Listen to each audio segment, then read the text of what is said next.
तो इस मूवी की शुरुआत में हम मिलते हैं अपने मेन कैरेक्टर से, जो कि बहुत ही बड़े ज़ॉम्बीज़ की ढेर से बचकर भाग रहा था और उसका नाम था अकीरा टेंडो। पर उसके पीछे इतनी बड़ी मुसीबत होने के बावजूद भी वो इस चिंता में था कि वो ऐसे तो अपने काम के लिए लेट हो जाएगा। और फिर हमें दिखाया जाता है एक साल बाद का सीन, जब हम एकदम एक्साइटेड हुए टेंडो को देखते हैं, क्योंकि आज उसकी सपनों की जॉब का पहला दिन था। और इतनी बड़ी कंपनी में जॉब लगने के बाद आखिर कौन खुश ना हो। और कंपनी में आकर सभी लोग बहुत अच्छे से उसका स्वागत भी करते हैं। एंड टेंडो को यहाँ पर कोसुकी नाम के चीफ के अंडर काम करना था। एंड यहाँ पर टेंडो का काम करते करते उसे एक साउदी नाम की लड़की दिखती है, जिससे उसे पहली नजर का प्यार हो जाता है। और पहला प्यार हमेशा कैसा जाता है हम सबको पता है। एंड रात को वो सभी लोग टेंडो को एक वेलकम पार्टी भी देते हैं, जिसके दौरान वो काफी बातें बताता है, जैसे कि मैं पहले रग्बी गेम खेला करता था एंड इसलिए मुझे कॉन्फिडेंस अपनी ताकत पर। एंड फिर पार्टी खत्म होने के बाद जब सभी लोग उठने लगते हैं, अकीरा उन सभी को गुड नाइट करता है। पर कोसुकी उसे बताता है कि आज वो सभी लोग वापस कंपनी में ही जा रहे हैं, क्योंकि काम बहुत ही ज्यादा बाकी है एंड उन्हें ओवरनाइट देना पड़ेगा। एंड ऐसे ही 2-3 दिनों तक अकीरा को ओवरनाइट ही काम करना पड़ता है, यानी वो 3 दिन से घर तक नहीं गया था। एंड फिर टेंडो को रियलाइज होता है कि ये काम था ही ऐसा। एंड कई लोग तो अपने घर तक भी बिल्कुल नहीं जाते थे और हर रात ऑफिस में ही बिता लेते थे। एंड चाहे टेंडो अपने सीनियर्स की इज्जत करता था, पर केंचो एक नंबर का हरामी और खड़ूस आदमी था, जिसे सिर्फ मतलब था अपना काम निकलवाने से। एंड फिर एक रात हम टेंडो को बैठे देखते हैं उसके पक्के यार केंचो के साथ। एंड वो टेंडो को ये सलाह देता है कि उसे अपनी कंपनी यानी जॉब को छोड़ देना चाहिए और अपनी मर्जी की जिंदगी को जीना चाहिए। एंड यहाँ पर केंचो की तरफ से उसका काम एकदम मस्त चल रहा था कि वो एक बहुत ही सुंदर मॉडल के साथ डेट कर रहा था। एंड टेंडो को भी इस चीज से थोड़ी जेलसी महसूस होती है। एंड फिर एक और छोटी सी बात पर वो दोनों झगड़ पड़ते हैं और एक दूसरे से नाराज हो जाते हैं। एंड ऑफिस के टाइम पर जब वो एकदम निराश हो रखा था, साउरी उसके पास आती है और उससे अच्छे से बातचीत करती है। एंड इस वक्त वो इस ऑफिस में रुकने की टेंडो की एक लौती होप थी। एंड यहाँ पर अकीरा जॉब छोड़ तो देता, पर क्या पता अगली कंपनी इससे भी ज्यादा बुरी हो। और ऑफ कोर्स धीरे धीरे कर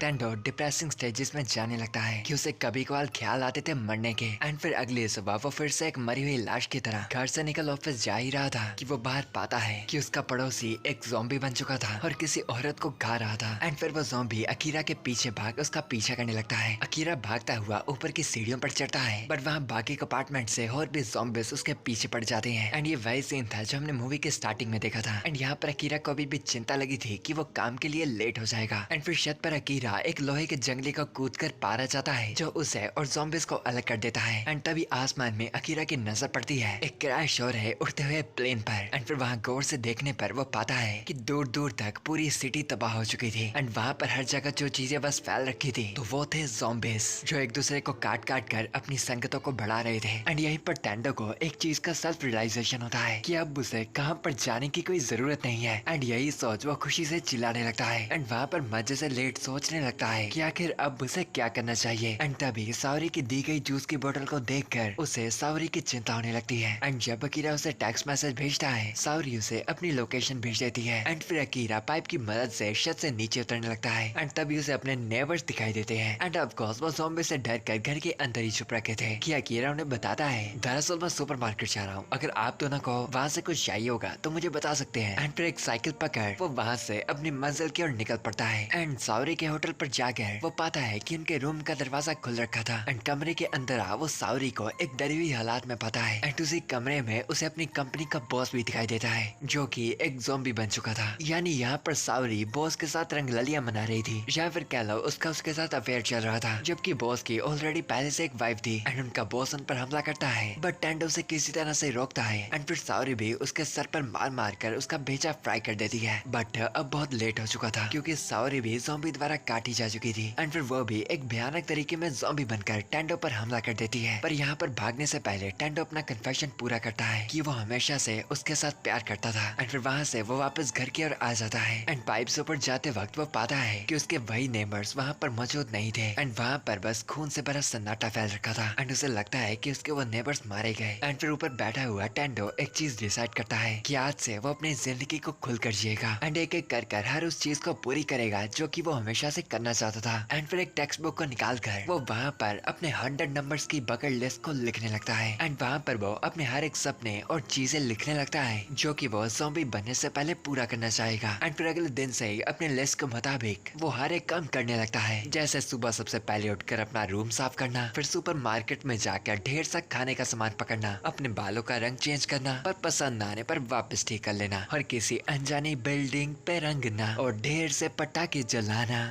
एनीवेज एंड यहाँ पर हम देख पाते हैं कि अकीरा ने एक ही दिन में काफी कुछ नया कर लिया था। एंड फिर अगले सुबह हम टेंटो को देखते हैं कैंपिंग करते हुए, जिसका बारबेक्यू के साथ साथ खाने वाला सॉस खत्म हो गया था। एंड सॉस लाने वो एक स्टोर में पहुंच जाता है एंड वहीं पर उसकी मुलाकात होती है एक लड़की से जिसका नाम शिजुका है, नहीं नोबिता वाली नहीं। एंड ऑफ कोर्स हमारी तरह अकीरा को भी वो काफी सुंदर लगती है एंड वो उससे बात करने का ट्राई करता है, बट शिजुका अपने काम से काम रखती है। एंड तभी बाहर उन्हें किसी के चिल्लाने की आवाज आती है। एंड जब अकीरा उस पर्सन की मदद करने निकलता है कि वहाँ पर स्टोर में कुछ ज़ॉम्बीज़ हमला कर देते हैं, जिसे शिजुका अकेले ही पेल देती है। एंड इस पेला पटाई में हमें इतना भी पता चलता है कि वो ज़ॉम्बीज़ सिर्फ आवाज का ही पीछा करते थे। एंड जब वो वहाँ से जा रही थी, अकीरा उसे साथ रहने की एडवाइस देता है, बट शिजुका बताती है कि लापरवाह लोगों के साथ रहकर वो खुद भी लापरवाह होकर जल्दी मारी जाएगी। एंड फिर शाम के वक्त टेंडो को अपने दोस्त से लड़ने का पछतावा हो रहा था एंड उसकी चिंता में वो उसे कॉल करता है। एंड यहाँ पर हमें पता चलता है कि कैंचो एक लव होटल में अपनी गर्लफ्रेंड के साथ रंगललिया मना रहा था कि तभी ज़ॉम्बी वायरस फैलना शुरू हो गया एंड वो उसी होटल में फंस रखा था। जो सुनकर टेंडो डिसाइड करता है उस होटल में जाकर अपने दोस्त की मदद करने का। एंड टेंडो किसी अनजाने बंदे की बाइक लेकर अपने दोस्त को बचाने के लिए निकल पड़ता है। एंड वहाँ पर कई ज़ॉम्बीज़ उसका रास्ता रोकते हैं, बट टेंडो यहाँ पर नहीं रुकता एंड उस होटल के सामने पहुँच जाता है। एंड रोड के एक तरफ वो एक स्पीकर को फेंकता है, जिसकी तरफ सभी ज़ॉम्बीज़ इकट्ठे होने लगते हैं और मौके का फायदा उठाकर टेंडो अपने दोस्त वाली जगह पर आ जाता है। एंड पहला काम जो वो करता है वो थी कैंचो से माफी मांगना, पर यहाँ पर कैंचो अपने बुरे बिहेवियर के लिए खुद टेंडो से माफी मांगना चाहता था कि तभी ज़ॉम्बीज़ वहाँ पर भी उनके पीछे आ जाते हैं एंड ये दोनों भागकर होटल की छत पे आ जाते हैं और वहाँ के दरवाजे को बंद कर देते हैं। और अगले सीन में हम उन्हें देखते हैं एक आलीशान से होटल में, जहाँ पर वो अच्छे खाने पीने के साथ गप्पे लड़ा रहे थे। एंड यहाँ पर कैंचो टेंडो की बगल लिस्ट को पढ़ता है और उसे मोटिवेशन देता वो टेंडो को बताता है कि अब टेंडो को रोकने वाला कोई नहीं है और अब वो जो चाहे वो कर सकता है। एंड ये सुनकर टेंडो अपनी लिस्ट में एक और चीज को ऐड करता है और वो थी एक सुपर हीरो बनना, क्योंकि उसका बचपन से सपना था एक सुपर हीरो बनकर सबकी जान बचाना। एंड छठे दिन कैंचो अपने मोबाइल में देख रहा था वायरल ज़ॉम्बीज़ की न्यूज को एंड पता चलता है कि ये वायरस पूरी दुनिया में फैल चुकी थी। एंड वो दोनों डिसाइड करते हैं कि उन्हें फटाफट टोक्यो से बाहर निकल जाना चाहिए। एंड यहाँ पर टेंडो बताता है कि उन्हें पहले मरीन पैराडाइज एक्वेरियम में जाना पड़ेगा, क्योंकि उस एक्वेरियम में एक सूट है जिससे वो ज़ॉम्बीज़ भी इंसानों को नहीं काट सकते। एंड उस सूट को डालकर टेंडो का ज़ॉम्बीज़ भी कुछ नहीं बिगाड़ पाएंगे और वो बाकियों की मदद करने वाला एक सुपर हीरो भी बन पाएगा। एंड फिर सबसे पहले कुछ खाने का सामान लेने के लिए वो एक स्टोर की तरफ बढ़ते हैं। एंड वहीं बाहर टेंडो पाता है एक आरवी को, जिसे चलाना उसकी बकेट लिस्ट का ही हिस्सा था कि तभी वहाँ पर एक बस का एक्सीडेंट हो जाता है, जहाँ से काफी भागते हुए लोग बाहर निकलते हैं जो कि टोक्यो छोड़ने के लिए उस बस में ट्रैवल कर रहे थे। एंड उन्हें ज़ॉम्बीज़ से बचाने के लिए टेंडो कुछ लोगों को शटर के अंदर घुसवा देता है और उन सभी लोगों के बीच में टेंडो वहाँ पर शिजुका को भी पाता है और अंदर आकर वो बताती है कि उन्हें एक जगह का नाम पता चला था जहाँ पर ज़ॉम्बी वायरस नहीं घुस सकता था एंड वहाँ पर अनलिमिटेड सोर्स ऑफ फूड भी था। एंड उस सेफ जगह का नाम था मरीन पैराडाइज एक्वेरियम, वही जगह जहाँ पर टेंडो जा रहा था। एंड उन्हीं में से एक ड्राइवर के हाथ पर एक ज़ॉम्बी ने काट रखा था, पर ऑफ कोर्स वो ड्राइवर ये बात किसी को नहीं बताता। एंड शिजुका वहाँ से अकेली ही जगह को गार्ड करने के लिए निकल पड़ती है। एंड यहाँ पर टेंडो और कॉन्चो बाकी दो बची लड़कियों के साथ बैठकर ड्रिंक करने लगते हैं, क्योंकि वो दोनों लड़कियाँ एयर होस्टेस थी एंड उनके साथ ड्रिंक करना टेंडो की बकेट लिस्ट में भी आता था। एंड यहाँ पर कैंचो उन दोनों लड़कियों को ही पटा लेता है। वाह पापा क्या रिज है। एंड टेंडो बेचारा यहाँ पर अकेला रह जाता है एंड वो चला जाता है शिजुका के साथ बात करने, जो उसे समझाती है कि उन्हें ऐसी सिचुएशन में हमेशा सीरियस रहना चाहिए ताकि सतर्क रहकर वो अपनी जिंदगी को बचा पाए। एंड तभी वो ड्राइवर ज़ॉम्बी बन जाता है, जो देखकर टेंडो और शिजुका उससे बचकर भागने लगते हैं। एंड यहाँ पर कैंचो उन दोनों लड़कियों के साथ गुलछड़े उड़ा रहा था, लेकिन वहाँ पर वही ज़ॉम्बी हमला कर उन दोनों लड़कियों को ही काट लेता है। एंड कैंचो भी वहाँ से भागता हुआ अकीरा से मिलता है एंड वो दोनों शटर को खोलते हुए वहाँ से भागने की कोशिश करते हैं, बट अकीरा देखता है कि उन सभी ज़ॉम्बीज़ ने शिजुका पर हमला कर दिया था। एंड वो दोनों ज़ॉम्बीज़ के पीछे कुछ पटाखे चलाती हैं, जिनसे ज़ॉम्बीज़ का ध्यान भटक जाता है। एंड ये तीनों स्टोर से निकलकर भाग जाते हैं एंड वहाँ से सीधा भागते हुए उसी आरवी की तरफ आते हैं। एंड फिर शिजुका भी मजबूरी में उनके साथ ही वहाँ से भागने को मान जाती है, जिस पे टेंडो भी बताता है कि क्योंकि वो सेम ही जगह की तरफ जा रहे हैं तो उन सभी का साथ में रहना ही सबसे सेफ और सबसे बेस्ट ऑप्शन होगा। एंड शिजुका भी इस बात से मान जाती है एंड अपनी मंजिल की तरफ बढ़ते हुए हुए इन तीनों की दोस्ती आपस में काफी बढ़ने लगी थी एंड ये तीनों एक साथ कई तरह के मजे करते हैं।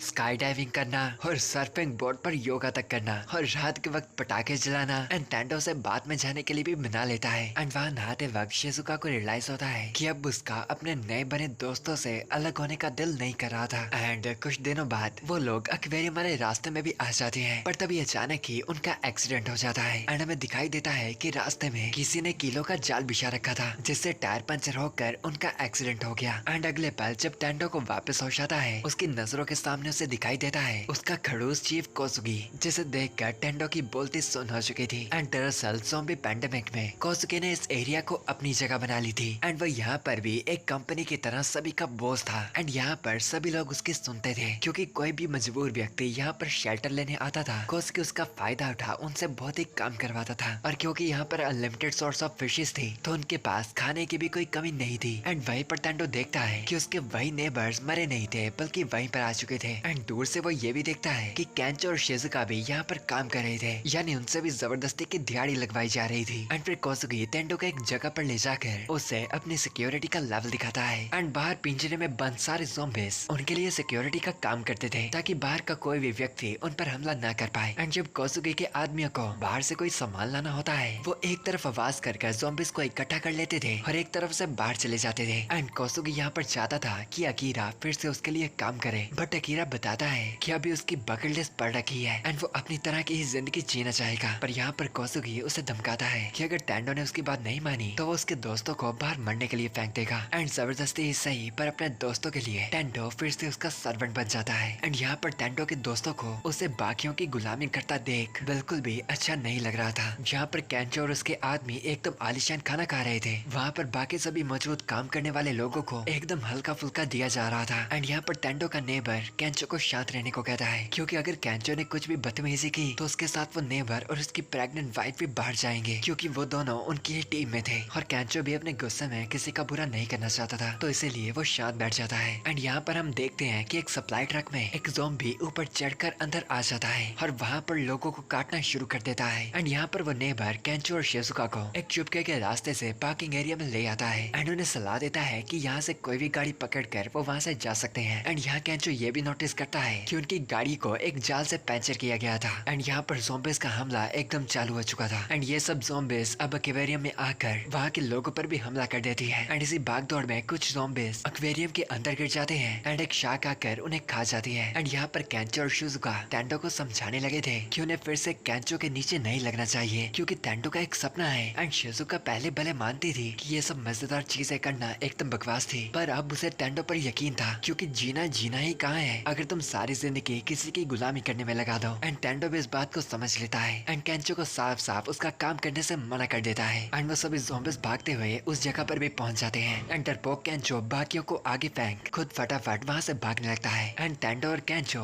बाकी सभी को एक सेफ रूम में ले आते हैं पर कोसुगी बाहर ही रह गया था। एंड टेंडो डिसाइड करता है कि चाहे कोसुगी जितना भी बुरा था वो उसे यहाँ पर मरने नहीं देगा। एंड उसकी मदद करने के लिए वो बाहर आते हैं कि तभी वहाँ पर पानी में से एक शार्क बाहर निकलती है और तभी वहाँ पर एक और भी ज्यादा भयानक चीज होती है कि शार्क के शरीर के अंदर से ढेरों ढेर पैर बाहर आने लगे थे एंड अब वो शार्क चल सकती थी। एंड सभी लोग वापस भागकर उसी सेफ रूम में छुप जाते हैं पर फिर से वो लोफर चीफ बाहर रह गया था। एंड टेंडो फिर से उसे बचाने का फैसला लेता है बट इस बार वो सूट को पहन लेता है जिसे खास लेने के लिए वो यहाँ पर आए थे जिसपे ज़ॉम्बीज टेंडो को काट नहीं सकते। एंड यहाँ पर पहले टेंडो शार्क से कुश्ती करता है बट उसकी मदद के लिए केंचो एक गाड़ी को लेकर आ जाता है बट उससे भी उस शार्क का कुछ नहीं होता। एंड यहाँ पर ज़ॉम्बीज ने टेंडो को घेर लिया था कि शिजुका वहाँ पर आकर दो माइक से आवाज करती है एंड फिर माइक्स को पानी में फेंक कर ज़ॉम्बीज को भी वहीं पर गिरवा देती है पर वह शार्क तो अभी भी नहीं मरी थी। एंड फिर टेंडो और शार्क के बीच में एक मौत का खेल शुरू हो जाता है कि तभी शिजुका को एक आइडिया आता है कि अगर वो दो बैटरियों को हाथ में रखकर उस शार्क के नाक में मुक्का मारेंगे तो वो शार्क मर सकती है क्योंकि उसका वो एरिया सेंसिटिव होता है। एंड अब मेरे को सच में नहीं पता कि ये सच है या फिर नहीं, अगर आप जानना चाहते हैं तो असली शार्क पर ट्राई कीजिए। एंड फिर केंचो उसकी तरफ अपना पूरा दम लगाकर वो बैटरी फेंक देता है एंड अकीरा भी उस शार्क की नाक पे मुक्का मारने में कामयाब हो जाता है। एंड उस बैटरी और सूट के साथ उस शार्क के अंदर दबाकर करंट चला जाता है एंड वो वहीं पर मारी जाती है। एंड फिर लास्ट सीन में हम देखते हैं कि सभी लोग उस चीफ का साथ छोड़कर वहाँ से चले जाते हैं। एंड वो चीफ टेंडो से भी भीख मांगता है उसके साथ एक काम शुरू करने की बट टेंडो ने तो पहले ही अपने साथी चूज कर लिए थे एंड वो उन्हें लेकर वहाँ से निकलने लगता है। एंड फिर वो तीनों ही साथ में मिलकर उस बकेट लिस्ट में अपनी अपनी विशेष मिलकर रखते हैं, जो काम वो सभी मरने से पहले करना चाहेंगे। एंड ये मूवी यहीं पर खत्म होती है। एंड दरअसल ये मूवी एक मांगा से अडेप्टेड है, जिसका करंटली एक एनिमे भी चल रहा है। एंड अगर आपको ये मूवी थोड़ी सी भी पसंद आई हो तो जाने से पहले वीडियो को लाइक और चैनल को सब्सक्राइब करना बिल्कुल मत भूलना। एनीवेज मैं आपको मिलता हूँ अगली बार अगली वीडियो के साथ। For now bye, good bye, sayonara, जाना।